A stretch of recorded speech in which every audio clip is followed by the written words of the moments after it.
Bismillahirrahmanirrahim. Assalamualaikum warahmatullahi wabarakatuh. Baiklah, pada kesempatan kali ini saya akan menjelaskan tentang materi pendidikan agama Islam SMP dengan judul "Dengan ilmu pengetahuan semua menjadi lebih mudah". Dalam materi ini ada 4 poin penting yang akan saya jelaskan yang menjadi inti dalam materi "Dengan ilmu pengetahuan semua menjadi lebih mudah". Untuk poin yang pertama adalah membaca dan menghafalkan Al-Quran Surat Ar-Rahman ayat 33 dan Al-Quran Surat Al-Mujadalah ayat 11. Untuk poin yang kedua, mempelajari ilmu tajwid yang berkaitan dengan hukum alif lam qamariyah dan alif lam syamsiyah. Untuk poin yang ketiga, mengetahui makna kandungan dari Al-Quran Surat Ar-Rahman ayat 33 dan Al-Quran Surat Al-Mujadalah ayat 11. Dan yang menjadi poin terakhir adalah mengetahui perilaku orang yang cinta dengan ilmu pengetahuan. Seperti yang telah kita ketahui, Allah Subhanahu wa Ta'ala adalah sang pemilik ilmu, atau dapat disebut juga sebagai Al-Alim, yang dapat diartikan sebagai yang maha mengetahui atau maha berilmu. Ilmu Allah sangatlah luas. Ada yang diberikan kepada kita secara tertulis, dan ada pula yang diberikan kepada kita secara tidak tertulis. Yang diberikan kepada kita secara tertulis dapat kita sebut sebagai Kitabullah atau Al-Quranul Karim, dan yang diberikan kepada kita secara tidak tertulis dapat kita sebut sebagai ayat-ayat kauniyah. Untuk poin penting yang pertama, yaitu membaca dan menghafalkan Al-Quran Surat Ar-Rahman ayat 33 dan Al-Quran Surat Al-Mujadalah ayat 11. Untuk Surat Ar-Rahman ayat 33 berbunyi sebagai berikut. A'udzubillahi minasyaitonirrajim. Bismillahirrahmanirrahim. Ya ma'syarul jinni wal insi in istata'tum an tanfudhu min aqtaris samawati wal ardi fanfudhu la tanfudhuna illa bisultan. Untuk Al-Quran Surat Al-Mujadalah ayat 11 berbunyi sebagai berikut. A'udzubillahi minasyaitonirrajim. Bismillahirrahmanirrahim. Ya ayyuhalladzina amanu idza qila lakum tafassahu fil majalis fafsahu yafsahillahu lakum wa idza qila anfudu fanfudu yarfa'illahu alladzina amanu minkum walladzina utul ilma darajat wallahu bima ta'maluna khabir. Shadaqallahul azim. Untuk poin penting yang kedua adalah mempelajari ilmu tajwid yang berkaitan dengan hukum alif lam qamariyah dan alif lam syamsiyah. Ilmu tajwid adalah ilmu yang mempelajari tentang hukum cara membaca Al-Quran dengan baik dan benar. Di dalam ilmu tajwid ada yang disebut dengan hukum alif lam qamariyah dan alif lam syamsiyah. Apa sih yang dimaksud dengan alif lam qamariyah dan apa yang dimaksud dengan alif lam syamsiyah? Alif lam qamariyah adalah apabila ada alif lam bertemu dengan huruf 14. Hurufnya sebagai berikut. Dan alif lam syamsiyah atau idgham syamsiyah adalah apabila ada alif lam bertemu dengan huruf 14 juga. Hurufnya sebagai berikut. Bagaimana cara membacanya? Cara membaca alif lam qamariyah adalah sebagai berikut. Apabila ada alif lam bertemu dengan huruf 14, maka cara membacanya adalah jelas. Contohnya al-qamaru. Atau contoh lain, qul a'udzu birabbil falaq. Cara membaca alif lam syamsiyah adalah apabila ada alif lam sukun bertemu dengan huruf 14, maka cara membacanya adalah dileburkan. Contohnya asy-syamsu. Atau dalam kalimat lain, qul a'udzu birabbin nas.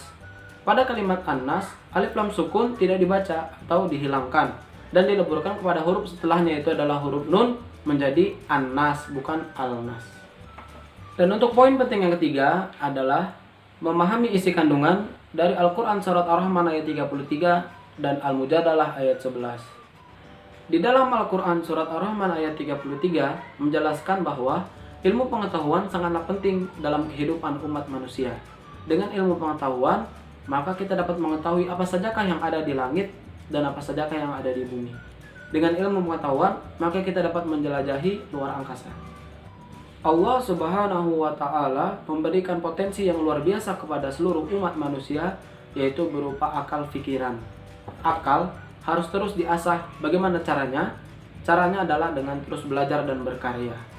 Rasulullah Shallallahu Alaihi Wasallam bersabda, An Anas bin Malik radhiyallahu anhu, anin Nabiy sallallahu alaihi wasallam, talabul ilmi faridatun ala kulli muslim.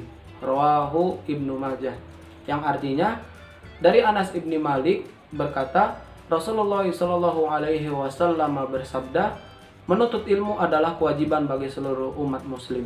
Hadis riwayat Ibnu Majah. Dan dalam pentingnya menuntut ilmu, Imam Syafi'i dalam kitab Diwan menegaskan bahwa man arada dunya fa alaihi bil ilmi wa man arada al akhirah fa alaihi bil ilmi. Yang artinya, barang siapa yang menghendaki dunia, maka haruslah dengan ilmu, dan barang siapa yang menghendaki akhirat, maka juga harus dengan ilmu. Di dalam nasihat Imam Syafi'i menegaskan bahwa barang siapa yang ingin mendapatkan kemudahan di dalam dunia dan di akhirat, maka dapat dicapai dengan ilmu pengetahuan. Seperti yang telah kita ketahui, ilmu pengetahuan tidaklah mudah untuk dicapai atau diperoleh. Di dalam hal ini, manusia harus melewati beberapa proses atau beberapa cara untuk mendapatkan ilmu pengetahuan tersebut.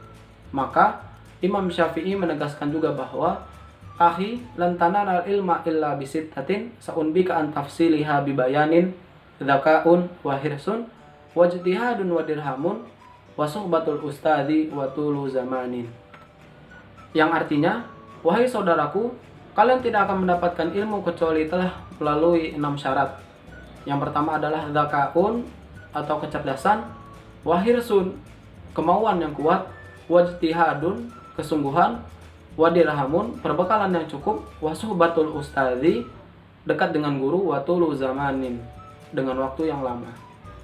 Dan di dalam Al-Quran surat Al-Mujadalah ayat 11 menjelaskan bahwa orang yang memiliki ilmu dan beriman akan ditinggikan derajatnya oleh Allah Subhanahu wa Ta'ala. Mengapa orang yang beriman dan memiliki ilmu akan ditinggikan derajatnya oleh Allah Subhanahu wa Ta'ala? Tentu saja karena orang yang memiliki ilmu dan beriman akan selalu dihormati oleh orang lain dan akan selalu bermanfaat juga bagi orang lain. Dan untuk poin yang terakhir adalah bagaimana perilaku orang yang cinta terhadap ilmu pengetahuan. Sikap dan perilaku terpuji yang dapat diterapkan sebagai penghayatan dan pengamalan dari Al-Quran Surat Ar-Rahman ayat 33 adalah sebagai berikut.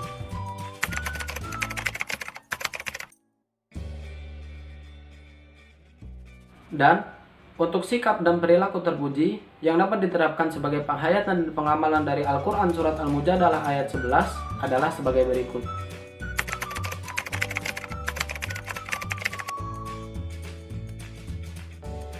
Mungkin cukup sekian materi yang dapat saya jelaskan pada kesempatan kali ini. Apabila ada kesalahan mohon dimaafkan. Wabillahi taufiq wal hidayah. Assalamualaikum warahmatullahi wabarakatuh.